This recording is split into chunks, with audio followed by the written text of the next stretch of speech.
ලෝකයේ ඕනෑම තැනක ක්‍රිකට් තරගයක් පැවැත්වෙද්දී ප්‍රේක්ෂකාගාරයේ මැද කැපිලා පේන ඒ නිල් සහ කහවර්ණය දකිද්දී ඕනෑම ශ්‍රී ලාංකිකයන්ගේ හිතට දැනෙන්නේ අමුතුම ආඩම්බරයක්. හැබැයි ඔබ කවදාවත් හිතලා තියෙනවද ලෝකයේ මෙච්චර වර්ණ තියෙද්දී ශ්‍රී ලංකාව ඇයි මේ නිල් සහ කහපාට වර්ණයන්ම තෝරාගත්තේ කියලා? මේක නිකන් තෝරා ගැනීමක් නෙවෙයි. මේ වර්ණයේ පිටුපස විශාල අර්ථයක් තියෙනවා. ඉතින් යාළුවනේ අද අපි කතා කරන්නේ ශ්‍රී ලංකා ක්‍රිකට් ජේසියේ ඒ වර්ණ රහස ගැනයි. වීඩියෝ එකට යන්න කලින් මම මතක් කරනවා මගේ YouTube channel එක subscribe කරලා bell icon එක තෝල් කරලා තියාගන්න ගමන් වීඩියෝ එකට like එකක් දාලා පහලින් comment එකකුත් දාගෙන යන්න අමතක කරන්න එපා.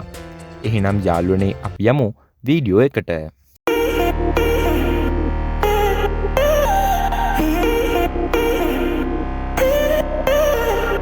පළමුවෙන්ම අපි නිල් පාට ගැන බලමු. මේ සම්බන්ධයෙන් ප්‍රධාන මත කිහිපයක්ම තියෙනවා. ලංකාව කියන්නේ දූපතක්. අපේ රට වට කරලා තියෙන මහා සාගරය සහ ඒ මගින් අපේ ජාතියට ලැබෙන ආරක්ෂාව මේ නිල් පාටින් සංකේතවත් වෙනවා. 2019 ලෝක කුසලාන ජර්සියේ නිල් පසුබිමේ කෙස්බෑව්ගේ රූපයක් ඇතුළත් කර තිබුණේ මේ සාගර සම්පත ගැන ලෝකයටම පණිවිඩයක් දෙන්නයි. ඒ වගේම අපේ ජාතික පුෂ්පය වන නිල් මානෙල් මල සහ ලෝක ප්‍රකට නිල් මැණික නියෝජනය කරන්නත් මේ වර්ණය යොදාගෙන තිබෙනවා.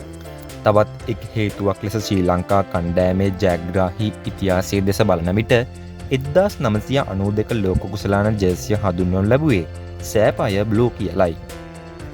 1996 දීද ලෝකයේම දිනාගත් ඒ ඓතිහාසික ජයග්‍රහණයෙන් පස්සේ මේ නිල් පැහැය අපේ ක්‍රිකට් ජයග්‍රාහී වර්ණයේ විදිහට මුල් බැසගත්තා. දැන් අපි බලමු ජර්සියේ තියෙන කහ පාට මොකක්ද කියලා.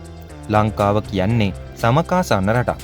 අපේ රටට වසර පුරා ලැබෙන දීප්තිමත් හිරුවෙලිය සහ රන්මන් වැලිතලාවෙන් පිරුණු වෙරළ තීරය මේ වර්ණයෙන් නිරූපණය වෙනවා.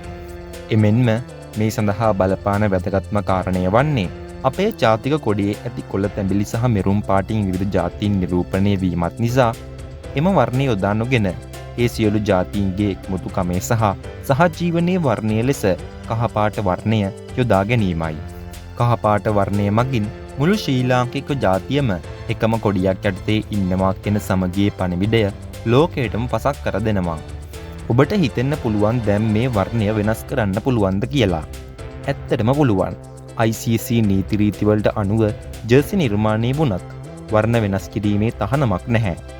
හැබැයි ශ්‍රී ලංකා ක්‍රිකට් කියන සන්නාමය අද ලෝකෙම හඳුනාගන්නේ මේ නිල් සහ කහ වර්ණ වලින් නිසා මේ වර්ණය වෙනස් කිරීමේ අවශ්‍යතාවයක් මතුවන්නේ නැහැ.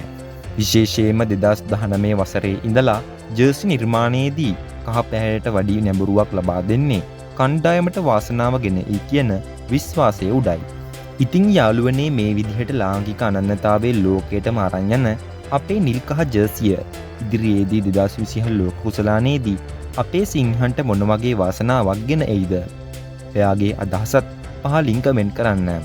මේ වගේ ක්‍රිකට් තොරතුරු දැනගන්න අපේ channel එක subscribe කරන්නත් අමතක කරන්න එපා. ඕගොල්ලෝ හැමෝටම ජයග්‍රාහී දවසක්.